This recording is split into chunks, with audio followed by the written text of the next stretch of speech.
الحمد للہ وکفى وسلام علی عباده الذین اصطفى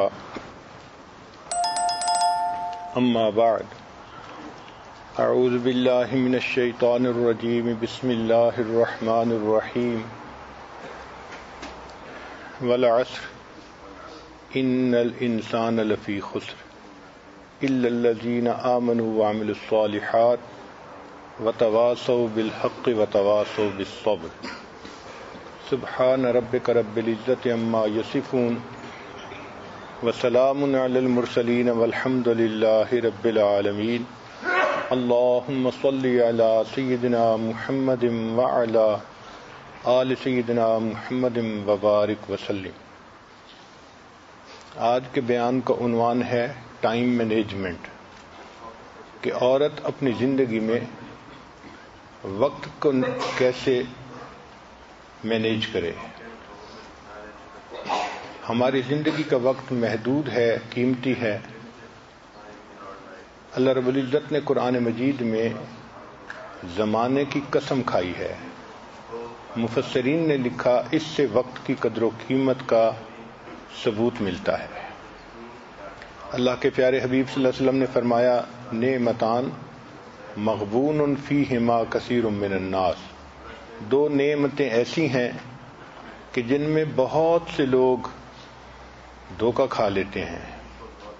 الصحہ والفراغ، ایک صحت اور دوسرا فرصت، یعنی صحت اور فرصت کو مس یوز کرتے ہیں، صحیح یوز نہیں کرتے، اس کی بے قدری کرتے ہیں۔ صحت کے بارے میں تو پہلے بیان ہو چکا، آج وقت اور فرصت کے بارے میں بیان ہے۔ نبی اسلام نے ارشاد فرمایا، 5 چیزوں کی قدر کرو 5 سے پہلے، زندگی کی قدر کرو موت سے پہلے، جوانی کی قدر کرو بڑھاپے سے پہلے، صحت کی قدر کرو بیماری سے پہلے، مال کی قدر کرو غربت سے پہلے، اور فرصت کی قدر کرو مشغولی سے پہلے۔ تو کسی آدمی کو اللہ رب العزت اگر فرصت کا وقت عطا فرمائے تو یہ اللہ تعالیٰ کی نعمتوں میں سے ایک بڑی نعمت ہے۔ یہ تو شرعی دلائل تھے، وقت کی اہمیت کے اوپر عقلی دلائل بھی ہیں۔ پہلی دلیل یہ کہ ہر انسان کے پاس زندگی کا لمیٹڈ ٹائم ہے، اور دوسرا یہ کہ time can not be stored, if it is unused it is lost forever۔ Time کو سٹور نہیں کیا جا سکتا، اگر اس کو ان یوز گزار دیں گے تو یہ زندگی بھر کے لیے ضائع ہو جائے گا۔ اس لیے ہمیں چاہیے کہ ہم اپنی زندگی کے وقت کو سوچ سمجھ کر گزاریں۔ جس طرح ایک بخیل آدمی پیسے کی کمی کی وجہ سے ایک ایک پیسے کو سوچ کر استعمال کرتا ہے، ہم بھی زندگی کے اوقات کو بہت سوچ سمجھ کر استعمال کریں۔ تاریخ انسانیت میں جتنے لوگ بھی دنیا میں آئے، اگر ان کی زندگیوں پر غور کریں تو ادھوری زندگی نظر آئے گی۔ مثال کے طور پہ بڑے بڑے بادشاہ گزرے، لیکن جب وہ مرے تو لوگوں نے کہا کہ انہوں نے عوام کے لیے بہت کچھ کیا، اور بھی کرنا چاہتے تھے مگر زندگی نے وفا نہ کی، یعنی ادھوری زندگی۔ بڑے بڑے جرنیل آئے، دنیا کو فتح کیا، لوگوں نے مرنے کے بعد کہا کہ انہوں نے اپنی فتوحات کے جھنڈے گاڑ دیے، ان کے ارادے اور بھی کام کرنے کے تھے مگر وقت نے اجازت نہ دی اور یہ دنیا سے چلے گئے، یعنی وہ بھی ادھوری زندگی۔ بڑے بڑے مصنفین آئے، انہوں نے بڑی کتابیں لکھی، مرنے کے بعد حالات زندگی میں لکھا گیا کہ ان کا ارادہ اور عنوانات پہ بھی لکھنے کا تھا مگر وقت نے اجازت نہ دی، یعنی وہ بھی ادھوری زندگی۔ آپ جس بندے کی زندگی کو دیکھیں آپ کو ادھوری نظر آئے گی، نامکمل نظر آئے گی۔ تاریخ انسانیت میں ایک زندگی ایسی ہے جو 100% کامیاب اور 100% مکمل زندگی، اور وہ ہے ہمارے آقا اور سردار حضرت محمد مصطفیٰ احمد المجتبی صلی اللہ علیہ وسلم کی۔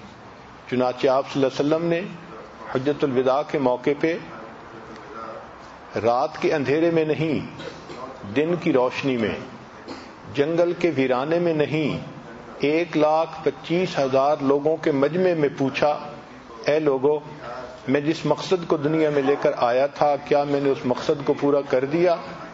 اور لوگوں نے جواب دیا کہ اللہ کے حبیب ادیت الامانہ، آپ نے امانت کو پہنچا دیا۔ اور نبی علیہ السلام نے انگلی اٹھا کر کہا، اے اللہ، آپ اس بات کے اوپر گواہ رہیے گا۔ گویا نبی علیہ السلام کی وہ زندگی ہے کہ جو کامل زندگی، یہ نہیں کہ آبجیکٹو اچیو نہیں ہوا، جس مقصد کے لیے آئے تھے اللہ نے اس مقصد کو پورا کروا دیا اور پورا کرنے کی توفیق عطا فرما دی۔ تو تاریخ انسانیت میں کامل اور مکمل زندگی نبی علیہ الصلوۃ والسلام کی ہے۔ آئیے ہم بھی اسی زندگی سے روشنی حاصل کریں کہ ہمیں اپنی زندگی کس طرح سے گزارنی چاہیے۔ اللہ کے حبیب صلی اللہ علیہ وسلم وقت کی بہت قدر فرماتے تھے، چنانچہ آپ صلی اللہ علیہ وسلم نے اپنے ٹائم کو تقسیم کیا ہوا تھا، ڈیلی بیسس پر اور ویکلی بیسس پر۔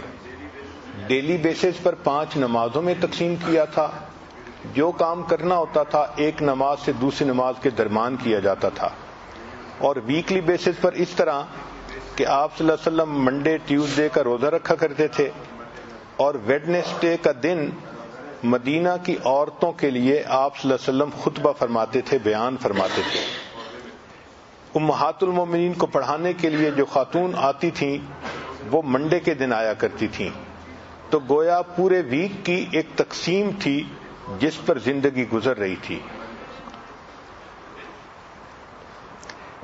پھر اللہ کے حبیب صلی اللہ علیہ وسلم اپنے کام میں ایک شیڈول بنا لیتے تھے، دن کا الگ، رات کا الگ۔ آپ صلی اللہ علیہ وسلم کی رات کو دیکھیں تو آپ صلی اللہ علیہ وسلم کی رات 3 حصوں میں تقسیم ہوتی تھی۔ ایک حصہ فیملی ٹائم ہوتا تھا، دوسرا حصہ سونے کے لیے تھا، اور تیسرا حصہ اللہ کی عبادت کے لیے، تہجد کے لیے تھا۔ آپ صلی اللہ علیہ وسلم فجر کے بعد صحابہ کے ساتھ مجلس فرمایا کرتے تھے اور ان کے ساتھ بیٹھ کر حالات پر گفتگو فرماتے تھے۔ پھر آپ صلی اللہ علیہ وسلم دوپہر کو جب کھانا کھاتے تھے تو اس کے بعد تھوڑی دیر کے لیے قیلولہ فرماتے تھے۔ یہ قیلولہ بھی انسانی زندگی کے کاموں کے تکمیل میں بہت فائدہ مند ہے۔ آپ صلی اللہ علیہ وسلم نے دن کے وقت کو 3 حصوں میں تقسیم کیا تھا۔ ایک میں آپ صحابہ کی اسپرچول ڈیولپمنٹ، ان کو دین سکھاتے تھے، ان کو روحانی طور پہ ترقی دیتے تھے۔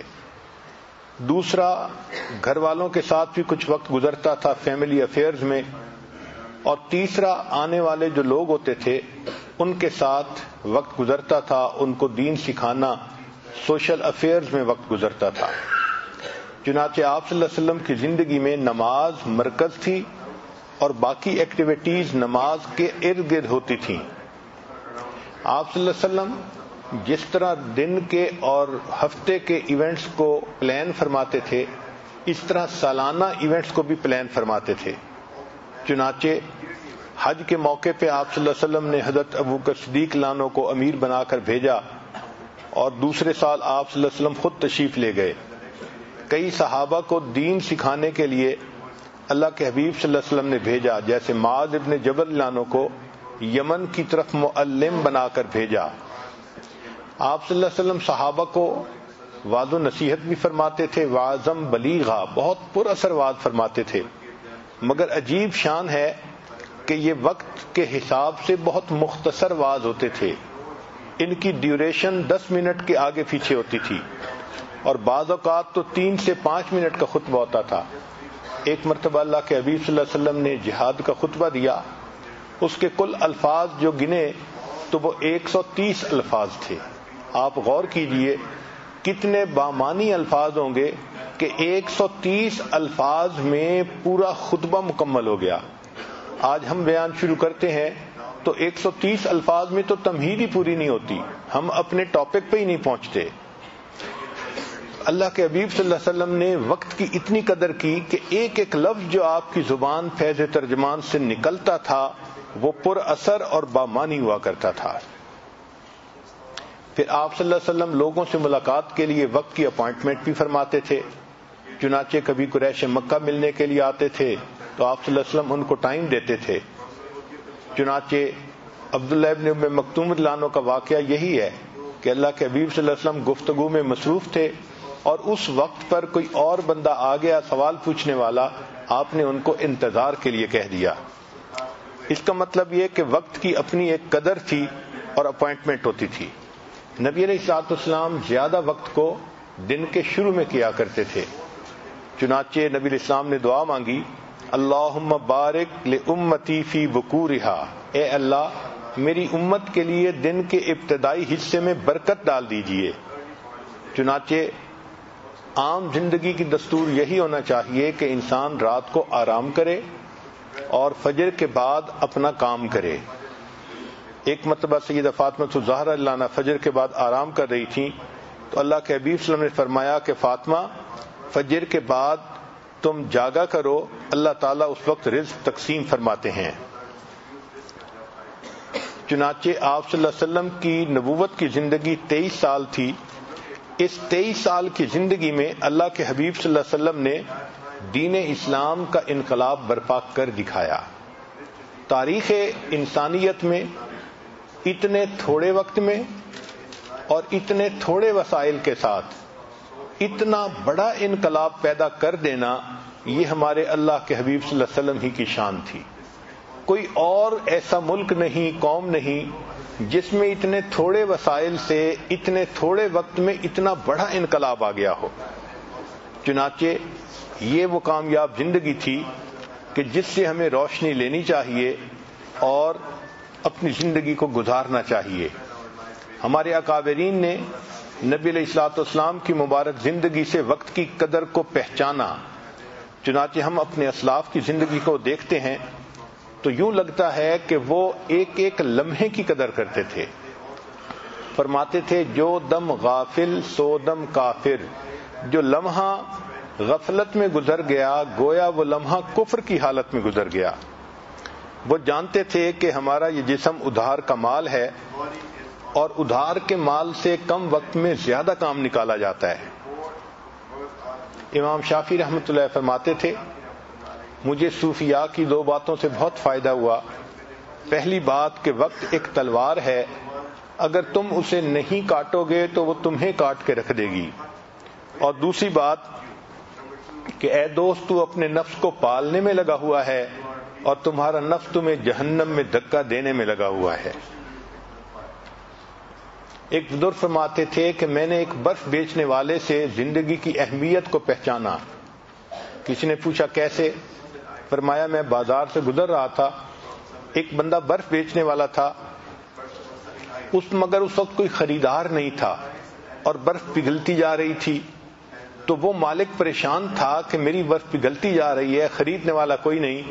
تو اس پریشانی میں وہ آواز لگا رہا تھا، لوگوں رحم کرو اس شخص پر جس کا سرمایہ پگھل رہا ہے. لوگوں رحم کرو اس شخص پر جس کا سرمایہ پگھل رہا ہے. تو وہ فرمانے لگے کہ مجھے زندگی کی قدر و قیمت کا احساس ہو گیا کہ ہماری زندگی بھی تو برف کی مانند ہر وقت پگھل رہی ہے. ہو رہی ہے عمر مثل برف کم، رفتہ رفتہ چپ کے دم بدم. تو ہمیں بھی اپنی زندگی کے ایک ایک لمحے کی قدر کرنی چاہیے. عجیب وقت ہے کہ وقت قیمتی ہے مگر اس کو ضائع کرنے میں کوئی قیمت نہیں لگتی. انسان جب فوت ہو جائے گا تو پھر ایک مرتبہ سبحان اللہ کہنے کے ثواب کو ترسے گا. آج ہم زندگی میں ہزاروں مرتبہ سبحان اللہ کہہ سکتے ہیں.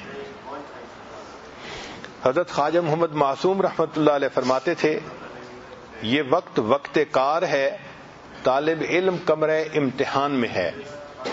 جس طرح طالب علم کمرہ امتحان میں چلا جائے تو وہ وہاں وقت کو ضائع نہیں کرتا، 1 منٹ بھی ضائع نہیں کرتا. اس کو پتہ ہے کہ میرا وقت بہت قیمتی ہے. یہ دنیا کمرہ امتحان ہے اور ہم طالب علم کی مانند ہیں. ہمیں اپنے اس وقت کی قدر کرنی چاہیے. ہمارے سلسلہ کے ایک بزرگ تھے خواجہ حسین علی وہاں بچراں والے. ان کا یہ حال تھا کہ آخری عمر میں اگر کوئی آدمی ملنے کے لیے آتا تھا تو حضرت اس سے سلام دعا کرتے تھے اور فرماتے تھے بھائی آپ نے بھی آخرت کی تیاری کرنی ہوگی، میں نے بھی کرنی ہے، اچھا قیامت میں ملیں گے۔ ہر آنے والے کو یہی کہتے تھے بھائی آپ نے بھی تیاری کرنی ہوگی، میں نے بھی تیاری کرنی ہے، اچھا ہم آخرت میں ملیں گے۔ تو ہمارے اکابر نے اپنے آپ کو خوب مصروف رکھا دین کے کام میں، عبادت میں۔ مولانا یحییٰ رحمۃ اللہ علیہ کو ایک مرتبہ خیال آیا کہ میں سردی کے موسم میں دھوپ میں بیٹھ کے کبھی گنا چوسوں گا، چنانچہ اس خیال کو پورا کرنے میں ان کو 20 سال لگ گئے۔ 20 سال میں فرصت ہی نہ ملی کہ وہ بیٹھ کے گنا چوس سکیں، اتنی مصروف زندگی تھی۔ امام نووی رحمۃ اللہ علیہ ریاض الصالحین جنہوں نے لکھی، وہ 24 گھنٹے میں صرف ایک مرتبہ کھانا کھاتے تھے اور باقی کھانے کا وقت بچا کے بھی اپنے علمی کام میں لگا دیا کرتے تھے۔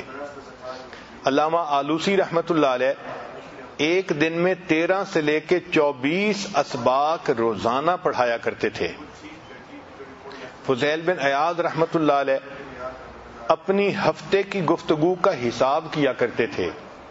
اللہ کی شان، ہم تو ہفتے کی گفتگو لکھنے پہ آئیں تو کئی رجسٹر ہی بھر جائیں، مگر وہ اتنا کم بولتے تھے کہ ہفتے میں جو پوری گفتگو ہوتی تھی اس کو بیٹھ کے انالائز کرتے تھے کہ کون سی بات میں نے فالتو کہی اور با مقصد کہی۔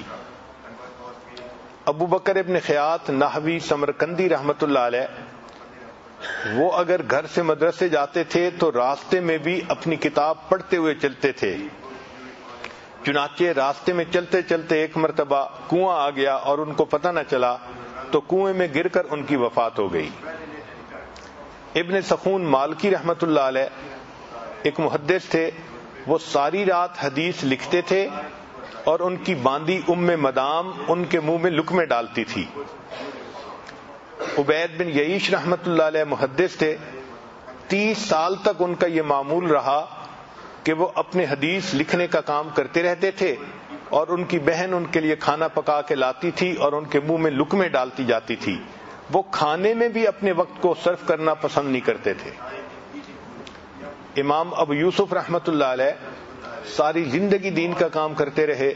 جب آخری وقت آیا تو شاگرد جمع تھے تو حضرت نے ان سے ایک فقہی مسئلہ پوچھا شیطان کو کنکریاں مارنے کے بارے میں کہ رمی جمار راکبن افضل ہے ماشین افضل ہے؟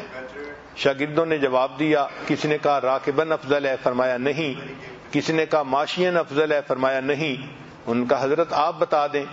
آپ نے فرمایا کہ جس جمرہ کے بعد دعا نہیں مانگی جاتی تو وہ ماشین افضل یعنی وہ راکبن افضل ہے، اور جہاں دعا مانگی جاتی ہے وہ ماشین افضل ہے۔ جب مسئلہ بتا دیا تو طلباء نے کہا کہ حضرت نماز کا وقت ہے، ہم مسجد میں چلتے ہیں۔ فرمایا بہت اچھا، آپ لوگ جاؤ۔ طلباء کہتے ہیں کہ ہم ابھی دروازے تک نہیں پہنچے تھے، ہمیں پیچھے اونچا کلمہ پڑھنے کی آواز آئی، ہم نے لوٹ کے دیکھا تو حضرت کی وفات ہو چکی تھی۔ وَاعْبُدْ رَبَّكَ حَتَّى يَأْتِيَكَ الْيَقِينُ، اللہ کی عبادت کیجئے حتیٰ کہ آپ کو موت آ جائے۔ تو اپنے موت کے آخری لمحے تک وہ دین کا کام کرتے رہتے تھے۔ ابو زرع رحمۃ اللہ علیہ ایک محدث تھے، موت کے وقت میں طلباء نے حدیث سنانی شروع کی تو حضرت نے خود پڑھنی شروع کر دی اور فرمایا من کان آخر کلامہ لا الہ الا اللہ، یہاں تک پڑھا اور ان کی وفات ہو گئی۔ حماد بن اسلمہ ایک محدث تھے، ہر وقت حدیث پاک کی تعلیم میں مشغول رہتے تھے، ان کی وفات نماز کی حالت میں ہوئی۔ تو جو لوگ دین کے کام میں مصروف رہتے ہیں پھر اللہ رب العزت ان کے لیے دین کے کاموں کو اس طرح آسان فرما دیتے ہیں کہ وہ موت تک اس دین کے کام میں لگے رہتے ہیں۔ چنانچہ ہم اپنی زندگی کے کام کو کیسے بہتر گزاریں، وقت کو کیسے بہتر گزاریں، اس کے لیے چند پوائنٹ ہیں جو ہر ایک کے لیے کارآمد ہو سکتے ہیں۔ پہلی بات کہ اپنی نیند رات کے وقت میں پوری کر لیا کریں، پھر تہجد میں اٹھا کریں اور تہجد سے اپنے دن کی ابتدا کیا کریں۔ تہجد میں اللہ رب العزت کی طرف سے عنایات ہوتی ہیں۔ حدیث پاک میں آتا ہے کہ رات کے آخری پہر میں ایک فرشتہ اعلان کرتا ہے هل من سائل فأعطي له، ہے کوئی سوال کرنے والا کہ جس کو عطا کیا جائے، ہے کوئی مغفرت کا چاہنے والا کہ جس کی مغفرت کی جائے۔ تو جب اللہ رب العزت کی طرف سے اعلان ہو رہا ہے، ہمیں چاہیے کہ ہم اس وقت جھولیاں پھیلایا کریں اور اللہ سے مانگا کریں۔ اس وقت مزدور کو مزدوری ملتی ہے، سائل کو اللہ کی طرف سے اس وقت نعمتیں ملتی ہیں، تو ہم اس وقت کو زندگی کا سب سے قیمتی وقت سمجھیں۔ چنانچہ ہمارے دن کی ابتدا تہجد سے ہونی چاہیے، اس وقت کو کبھی مس نہ کریں۔ کوشش یہی ہو کہ ہر رات میں تہجد کی توفیق نصیب ہو جائے، جتنے بھی تھکے ہوئے ہوں تہجد میں اللہ کے سامنے جھولیاں پھیلا کر بیٹھیں تاکہ ہمیں اللہ کی طرف سے روزینہ نصیب ہو جائے۔ پھر فجر کی نماز پڑھیں اور فجر کے بعد اپنے اسباق پورے کریں، اشراق پڑھیں اور اشراق کے بعد اپنے دفتر اور بزنس کے کاموں کی ابتدا کریں۔ حدیث پاک میں نبی اللہ تعالیٰ فرماتے ہیں، اے میرے بندے، دن کے شروع میں تو 4 رکعت پڑھ لیا کر، میں سارا دن تیرے کاموں میں تیری مدد کروں گا، تیری کفایت کروں گا۔ ذرا غور کیجئے کہ ہمارے سارے دن کے کاموں میں اللہ کی مدد شامل ہو جائے تو ہمیں اور کیا چاہیے؟ اور یہ نعمت مل جاتی ہے اشراق کے 4 نفل پڑھنے پر۔ اور اشراق کی نماز ہوتی ہے جب سورج طلوع ہوتا ہے، تقریباً 20 منٹ کے بعد انسان 4 رکعت پڑھ سکتا ہے۔ تو دن کے شروع میں یہ 4 رکعت پڑھ لیا کریں تاکہ ہمارے دن کے ہر کام میں اللہ کی مدد ہو۔ عورت ہمیشہ یہ چاہتی ہے کہ جی میرے کام میں میرا تعاون کرنے والا کوئی نہیں، میں اکیلی ہوں، میں گھر میں ایک ہی ہوں۔ بھائی آپ اللہ کو اپنا تعاون کرنے والا بنا لیجئے، دن میں اشراق کی نماز پڑھنے پہ اللہ تعالیٰ آپ کے کاموں میں آپ کے کفیل بن جائیں گے، آپ کی کفایت کریں گے۔ پھر دوسری بات یہ کہ ہم جو کام بھی کرنے لگیں تو اس کا جو اینڈ ریزلٹ ہے اس کو ہمیشہ ذہن میں رکھیں کہ ہم نے کس چیز کو اچیو کرنا ہے تاکہ ہم اس کام کو مکمل کر سکیں۔ ایک تیسرا پوائنٹ کہ جو اچھی عورتیں ہوتی ہیں وہ اپنے کام کو پریورٹائز کرتی ہیں، یعنی اس میں جو پریورٹی ہے وہ دیتی ہیں، اہم کام کون سا ہے، کس کو پہلے کرنا ہے۔ اگر ہم اہم کام کو پہلے کرنے کی بجائے بس اپنی ترتیب سے ہی ہر کام کرتے رہیں گے تو ہم کم کام کر پائیں گے۔ چنانچہ ایک ٹیچر تھی، اس نے اپنے شاگردوں کو پرائورٹی کے اوپر ایک اچھی مثال سے بات سمجھائی۔ اس نے ایک بالٹی لی اور اس بالٹی کے اندر اس نے اینٹیں رکھ دی اور بالٹی بھر دی۔ پھر اس نے طلباء سے پوچھا کہ بتائیں اس بالٹی میں کوئی اور چیز آ سکتی ہے؟ ان کا نہیں، یہ تو ساری بالٹی اینٹوں سے بھر گئی۔ اب اس نے چھوٹے چھوٹے کنکر لیے اور جو اینٹوں کے درمیان جگہ تھی اس میں کنکر ڈال دیے۔ اس نے کہا دیکھو آپ تو کہہ رہے تھے کہ جگہ نہیں، اس میں تو اتنی جگہ تھی کہ کنکر بھی آ گئے، اب بتاؤ کوئی جگہ ہے؟ ان کا نہیں، اس میں تو اب کوئی بھی جگہ باقی نہیں۔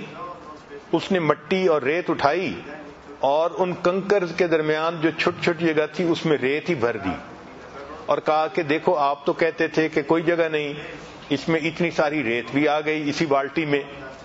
پھر اس نے پوچھا بتاؤ اس میں اور جگہ ہے؟ تو طلباء نے کہا کہ نہیں، اب تو کوئی جگہ نہیں بچی۔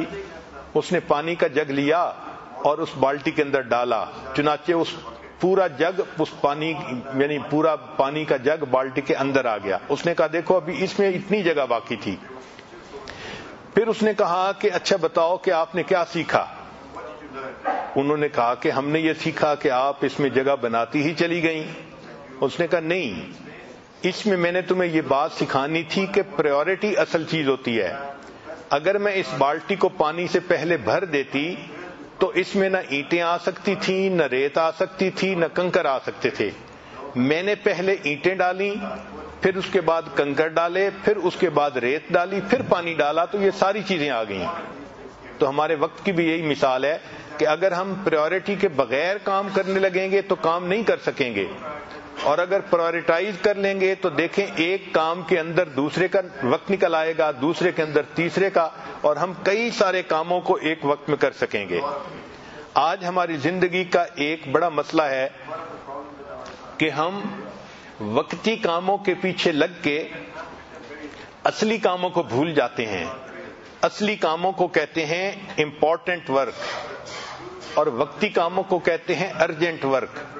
جس عورت کو دیکھو ارجنٹ ورک میں لگی ہوتی ہے امپورٹنٹ کام کو بھول جاتی ہے. چنانچہ ہماری توجہ ساری کی ساری ارجنٹ کاموں پہ ہوتی ہے، اس لیے کہ وہ نظر آتے ہیں، اور جو امپورٹنٹ کام ہوتے ہیں وہ کئی دفعہ فوری نظر نہیں آتے.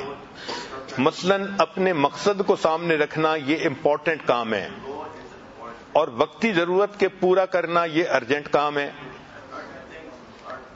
وقتی کاموں میں سے کال اٹینڈ کرنا یا سیل لگی ہوئی ہے وہاں سے کچھ شاپنگ کرنا یہ وقتی کام ہے، اور جو امپورٹنٹ کام ہے وہ ہے بچوں کی تربیت کرنا، خاوند کو خوش رکھنا، گھر کے کاموں کو پورا کرنا، اپنے نفس کا تزکیہ کرنا، یہ امپورٹنٹ کام ہے. اب ہوتا کیا ہے کہ ارجنٹ کاموں میں لگ کے عورتوں کو نماز کی بھی فرصت نہیں ملتی، گویا امپورٹنٹ کاموں کو بھول جاتی ہیں.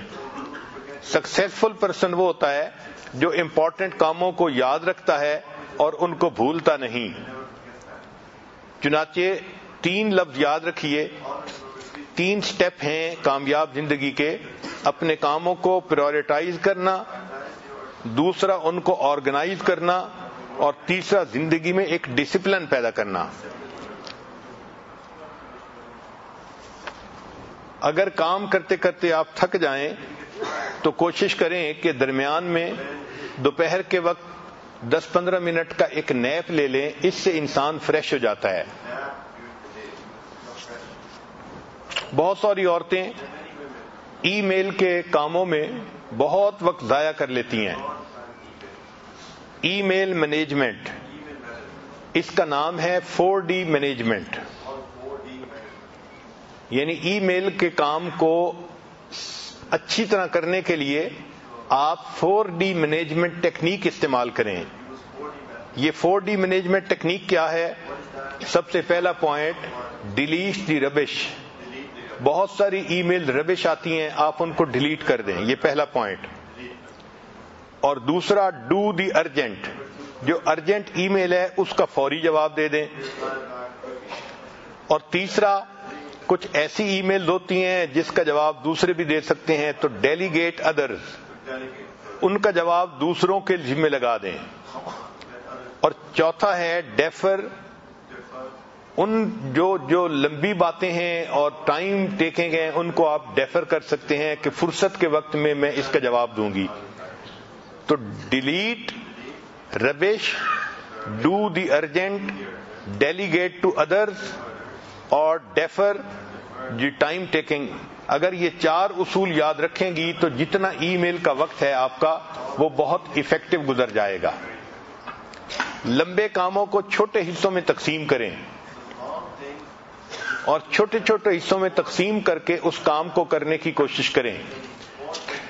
طبیعت نہ بھی چاہے تو بھی 10 منٹ کا کام آپ مکمل کر لیں. پھر روزانہ ایویلیویٹ کیا کریں کہ میں نے آج کے دن کا کام کیسے نکالا اور میں نے کتنا کام مکمل کیا. اس کے لیے آپ اپنی ڈائٹ کا بھی خیال رکھیں تاکہ آپ کی طبیعت چاق و چوبند رہے اور اپنے کام کو آپ اچھے طریقے سے کر سکیں.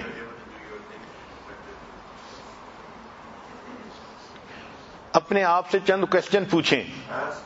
پہلا کوشچن، کیا میں اپنے کاموں کی پرائورٹی فکس کرتی ہوں؟ دوسرا کوشچن، کیا میں ہر کام لاسٹ منٹ پہ کرتی ہوں؟ اور تیسرا کام، کیا میں روزانہ کے کام کے لیے کوئی شیڈولنگ یا پلاننگ کرتی ہوں یا نہیں کرتی؟ ان 3 سوالوں سے آپ کو پتہ چل جائے گا کہ آپ اپنے وقت کو کتنا اچھا یوٹیلائز کر رہی ہیں یا نہیں کر رہی. ڈسپلن کی ہے انسان کی زندگی کی. نماز اور روزہ یہ ہمیں ڈسپلن سکھاتا ہے کہ ہر کام کو اپنے وقت پہ کرنا. سیدنا یوسف علیہ السلام کا واقعہ قرآن مجید میں ہے، اس میں اللہ کے پیارے نبی علیہ الصلوۃ والسلام نے بجٹ پلاننگ کی تھی. چنانچہ انہوں نے 7 سال میں جو کراپ تھی اس کو سیکیور کیا تھا، سیو کیا تھا. اور آنے والے جو قحط کے 7 سال تھے اس میں اس کو بجٹائز کر کے لوگوں میں تقسیم کیا تھا، اور اللہ نے اس بات پر ان کو تخت و تاج عطا فرما دیا تھا۔ تو ہم بھی اپنی زندگی میں ایک پلاننگ رکھیں، جو رقم خرچ کرنی ہے اس کی بھی اور جو دوسرے کام ہیں ان کی بھی۔ نبی علیہ السلام نے ارشاد فرمایا من حسن الاسلام المرء ترکہ ما لا یعنیہ، انسان کے اسلام کے حسن میں سے یہ ہے کہ وہ لغو کاموں کو چھوڑ دیتا ہے۔ تو فضول کاموں میں آپ اپنا وقت بالکل ضائع نہ کریں۔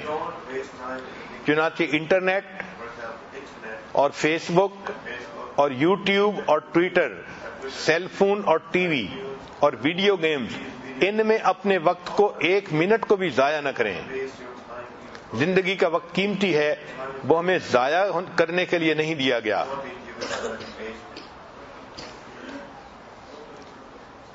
اور جو معمولی کام ہو ان کو نو کہنے کی عادت ڈال دیں، یہ نہ ہو کہ معمولی کاموں میں لگ کے آپ مقصد کو بھول جائیں۔ You will never find time for everything. If you want, you should have to seek your time. ہمیں اپنا وقت نکالنا پڑے گا اچھے کاموں کے لیے۔ چنانچہ ہر کام کو اگر آپ بسم اللہ سے کریں گی، جو اچھے کام ہیں، تو بسم اللہ سے کام میں برکت آ جاتی ہے، تھوڑے وقت میں زیادہ کام ہو جاتا ہے۔ اگر ایک عورت ہاؤس وائف ہے اور وہ گھر کے ہی کام کرتی ہے تو اس کے لیے بھی کچھ پوائنٹ ہیں جو ذہن میں رکھیں۔ پہلا نمبر کہ وہ ملٹی ٹاسکنگ کی عادت ڈالے۔ ملٹی ٹاسکنگ کہتے ہیں ایک وقت میں کئی کام کرنے۔ مثلا اگر وہ کچن میں ہے تو ایک وقت میں 2 سالن پکا لینا، 3 سالن پکا لینا، اس میں وقت کم لگتا ہے۔ ایک کے بعد دوسرے کو پکائیں تو وقت بہت زیادہ لگتا ہے۔ اسی طرح کھانا پکانے کے دوران سورہ یاسین پڑھ لینا، قرآن پاک کی تلاوت کر لینا، یہ بھی ملٹی ٹاسکنگ ہے۔ کار میں بیٹھے ہوئے اگر بچوں کو لینے کے لیے اسکول جا رہی ہیں تو اس وقت جاتے ہوئے درود شریف پڑھنا اور واپس آتے ہوئے استغفار پڑھنا، یہ بھی ملٹی ٹاسکنگ ہے۔ یعنی ایک وقت میں آپ 2 کام کر رہی ہیں اور اس طرح آپ اپنے وقت کو زیادہ ایفیکٹو بنا رہی ہیں۔ دوسرا پوائنٹ کہ کچن کے کاموں میں اور دوسرے کاموں میں بچوں کی ہیلپ ضرور لیا کریں۔ اگر بچوں کو سکھا دیا جائے کہ کون سا کام کیسے کرنا ہے تو پھر بچے اس کام کو بڑا آرام سے کرتے رہتے ہیں۔ مثال کے طور پہ اگر 4 سال کی بچی ہے، اس کو اگر سبزی کاٹنے کا سکھا دیا جائے تو بڑے آرام سے وہ سبزی کاٹتی رہتی ہے۔ یا کوئی اور ایسا کام جو بار بار کرنا ہے تو بچے ایسا کام کر کے خوش ہوتے ہیں۔ بہت ساری عورتیں بچوں سے ہیلپ نہ لے کے اپنا وقت کا نقصان کر لیتی ہیں۔ چنانچہ اگر گروسری کرنی ہے تو اس کی لسٹ بنائیں تاکہ پورے ہفتے میں 1 مرتبہ گروسری کرنی پڑے۔ کئی عورتیں ہر دن اور ہر دوسرے دن گروسری کرنے کے لیے جاتی ہیں اور ان کا وقت اس طرح بہت زیادہ ضائع ہوتا ہے۔ ایک پوائنٹ یہ ہے کہ کام کو پینڈنگ نہ چھوڑیں۔ جس کام کو آپ نے پینڈنگ چھوڑ دیا وہ چھوٹ ہی گیا۔ مثلا دسترخوان لگا ہے، اب اس کو یہ نہیں کہ میں شام کو سمیٹ لوں گی، اسی وقت اس کو سمیٹیں۔ یہ بھی غور کریں کہ اگر آپ کپڑوں کو استری کر رہی ہیں تو ان کپڑوں کو کریں کہ جن کو کرنے کی ضرورت ہے۔ اب مثلا آپ نے اگر کوئی ایسا لباس پہننا ہے جو اندر پہنتے ہیں، جیسے مردوں کے لیے ان کی ویسٹ کوٹ ہوتی ہے، تو ویسٹ کوٹ کو استری کرنے پہ ٹائم لگا دینا، یہ ٹائم کو ضائع کرنے والی بات ہے۔ ایک پوائنٹ یہ بھی ذہن میں رکھیں کہ ٹیکنالوجی کا فائدہ اٹھائیں۔ چنانچہ صفائی میں ویکیوم کلینر کا استعمال کرنا، یا کچن میں ڈش واشر کا استعمال کرنا، یا کپڑے دھونے کے لیے واشنگ مشین کا استعمال کرنا، یہ چیزیں انسان کے وقت کو بچا لیتی ہیں۔ پھر اگر اللہ تعالیٰ نے وسائل دیے ہیں تو میڈ کے ذریعے سے اپنے گھر کے کاموں میں ہیلپ حاصل کریں تاکہ آپ کا وقت فارغ ہو سکے اور اس میں آپ بہتر کام کر سکیں۔ روزانہ مراقبہ کرنا اس لیے ضروری ہے کہ اس سے انسان کے ذہن سے سٹریس کنڈیشن ختم ہو جاتی ہے، ذہن فریش ہو جاتا ہے اور آدمی پروڈکٹیو بن جاتا ہے۔ کام کو ٹالنے کی عادت نہ ڈالیں. کام وہی جس کو آپ اسی وقت کر لیں. Secret of your future is hidden in your daily routine. جو کام ہم روزانہ کرتے ہیں اس میں ہمارے جو مستقبل ہے اس کا راز چھپا ہوا ہے. انگریزی کی ایک کوٹیشن ہے, half of life is spend to find something to do with the time. ایک اور کوٹیشن ہے کہ we learn value of time when it is lost. جب ٹائم گزر جاتا ہے پھر ہمیں اس کی قدر آتی ہے. Water flows away and never comes back. وقت کا بھی یہی معاملہ ہے کہ وہ گزر جاتا ہے اور پھر واپس نہیں آتا. Always remember that future comes one day at a time. To choose time is to save time. Time is what we want the most, but we use to waste it. ایک بہت اچھی کوٹیشن ہے کہ one thing you cannot recycle is wasted time. کہ وہ چیز جس کو آپ ریسائیکل نہیں کر سکتی وہ آپ کی زندگی کا وہ وقت ہے جو ضائع ہو گیا. آپ اس کو دوبارہ نہیں اپنی زندگی میں لوٹا سکتی. اس لیے ہمارے اکابر اپنی زندگی کے وقت کو بہت احتیاط سے خرچ کرتے تھے. اور آج سائنس نے یہ ثابت کر دیا کہ وقت کی بہت اہمیت ہے, بزنس میں بھی اور مال کمانے میں بھی اور زندگی کے کاموں کو مکمل کرنے میں بھی. چنانچہ انڈسٹری کے اندر ایک سسٹم ہے, اس کو کہتے ہیں just in time. Car industry میں جو اسپیئر پارٹس آتے ہیں, پہلے کمپنیاں ان کو خرید کے گوڈاؤن میں رکھتی تھیں اور ان کی بہت ساری رقم ملینز آف ڈالر بلاک ہو جاتے تھے. اب انہوں نے ترتیب ایسی بنائی کہ جس لمحے کار کا وہ پارٹ فٹ کرنا ہوتا ہے این اس سے چند منٹ پہلے وہ پارٹ ان کو مارکیٹ سے وہاں پہنچ جاتا ہے. یہ جسٹ ان ٹائم سسٹم بنا کر انہوں نے بلینز آف ڈالرز کو سیو کر لیا. کھیتی باڑی جو کرنے والے لوگ ہیں وہ بھی وقت کا لحاظ کرتے ہیں اور اس سے ان کا فائدہ بڑھ جاتا ہے. مثال کے طور پہ جب سیزن ہوتا ہے تو اس وقت سبزی زیادہ ہونے کی وجہ سے اس کی قیمت تھوڑی ہوتی ہے. جب آف سیزن ہوتا ہے تو سبزی کم ہوتی ہے تو قیمت بڑھ جاتی ہے. چنانچہ سیزن میں ٹماٹر 5 روپے کلو ملتا ہے اور آف سیزن میں 90 روپے کلو بھی ہم نے خریدا ہے. تو وہی چیز جو سیزن میں 5 روپے کلو تھی آف سیزن میں وہ 90 روپے کلو ہو گئی. تو بعض فارمر ایسے ہیں جو آف سیزن ویجیٹیبل کا کام کرتے ہیں اور اسی زمین سے وہ زیادہ پیسے کما لیتے ہیں. تو یہ سب ٹائم کا معاملہ ہے کہ انسان اپنے پروڈکٹ کو ایسے وقت میں مارکیٹ میں لائے کہ جس وقت میں مارکیٹ میں اس کی ضرورت ہو, کمی ہو, تاکہ اس کو زیادہ پروفٹ مل سکے. تو ڈیمانڈ اور سپلائی کا یہ کرو جنہوں نے سمجھ لیا, یہ وقت کی اہمیت ہی ہے کہ وہ اپنا پروڈکٹ ایسے وقت میں لاتے ہیں کہ جب ان کو بہت پروفٹ ہوتا ہے. ہمیں بھی اپنی زندگی کے وقت کی قدر کرنی چاہیے. ہمارے اکابر نے دن اور رات کے ایک ایک لمحے کی قدر کی اور انہوں نے کوئی وقت ضائع نہیں کیا. چنانچہ اگر ہم زندگی کی قدر سیکھنا چاہیں تو مرنے والے سے پوچھیں کہ مرنے والے کے دل میں زندگی کی کیا قدر ہے. اتنا اس کے دل میں افسوس ہوتا ہے, کاش میں نے اپنی زندگی کا ٹائم اچھا گزارا ہوتا. اس لیے قرآن مجید نے کہا کہ مرنے والا کہتا ہے رب ارجعون, اے اللہ مجھے واپس لوٹا دیجئے, ایک موقع اور دے دیجئے, اب میں بڑی اچھی زندگی گزاروں گا. کلا, فرمایا ہرگز نہیں, یہ تو ایک ہی موقع ہے جو ہم ہر بندے کو دیتے ہیں. تو زندگی کی قدر و قیمت سیکھنی ہو تو مرنے والوں سے اس کی بات قدر پوچھو. اگر ہم سال کی قدر سیکھنا چاہتے ہیں تو ہم اس طالب علم سے اس کی قدر پوچھیں جس نے اپنی جاب کے پلان بنائے ہوئے تھے, میرج کے پلان بنائے ہوئے تھے, اور وہ اپنے فائنل ایگزام کے اندر فیل ہو گیا اور اس کے سارے پلان دھرے کے دھرے رہ گئے. تو سال کی قدر معلوم کرنی ہو تو اس اسٹوڈنٹ سے پوچھیں جو اپنے فائنل ایگزام کے اندر فیل ہو جاتا ہے.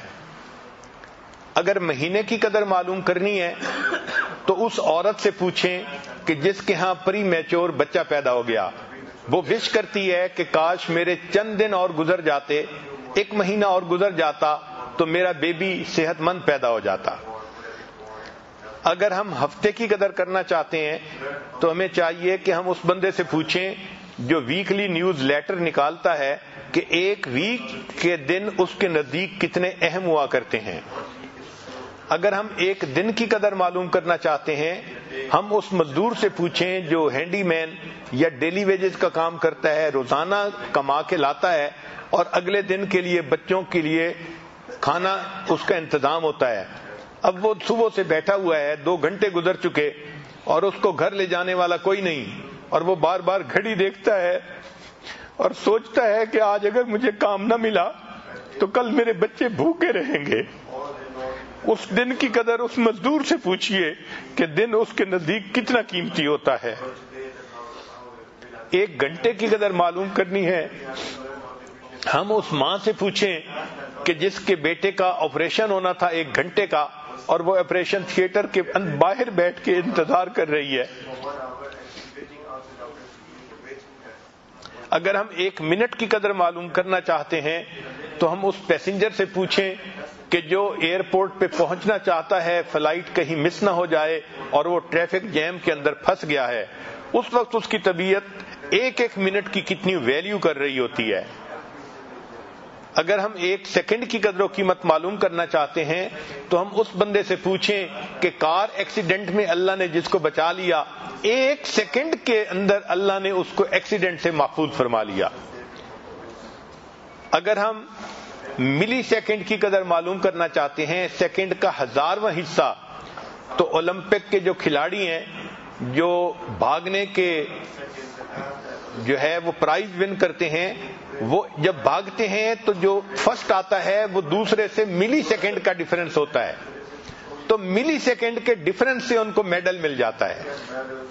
اگر ہماری زندگی کا وقت اتنا قیمتی ہے کہ 1 سیکنڈ کا 1000واں حصہ بھی اتنا قیمتی, تو ہم تو اپنی زندگی کے دنوں کو اور اپنی زندگی کے مہینوں اور سالوں کو ضائع کر بیٹھتے ہیں. چنانچہ اگر کوئی اللہ کا ولی بتائے کسی عورت کو کہ تمہاری زندگی کے 10 سال کم کر دیے گئے, اس کو کتنا افسوس ہوگا, اوہو میری زندگی کے 10 قیمتی سال کم کر دیے گئے. وہ بیچاری افسوس سے پریشان ہو رہی ہوگی, اور وہی عورت فارغ رہ کر اور لمبا سو کر اپنی زندگی کے 20 سال گزار دیتی ہے, ویسٹ کر دیتی ہے, اور اس کو اس کا احساس نہیں ہوتا کہ میں نے زندگی کے 20 سال گزار دیے. چنانچہ ہمیں چاہیے کہ ہم وقت کی قدر کریں. آج ہم چاہیں تو اپنے رب کو منا سکتے ہیں, اس سے زیادہ اور وقت کی قدر کیا ہو سکتی ہے کہ ہم نے پوری زندگی میں جو بھی گناہ کیے ہیں, ہم اگر 1 لمحے میں توبہ کر لیں, ہمارے سارے گناہ معاف بھی ہو سکتے ہیں, ہمارے سارے گناہ نیکیوں میں بھی تبدیل ہو سکتے ہیں. اس سے بڑی وقت کی اور قدر و قیمت کیا ہو سکتی ہے. اللہ تعالی ہمیں اپنے وقت کو صحیح قدردانی کے ساتھ گزارنے کی توفیق عطا فرمائے. وآخر دعوانا ان الحمد للہ رب العالمین.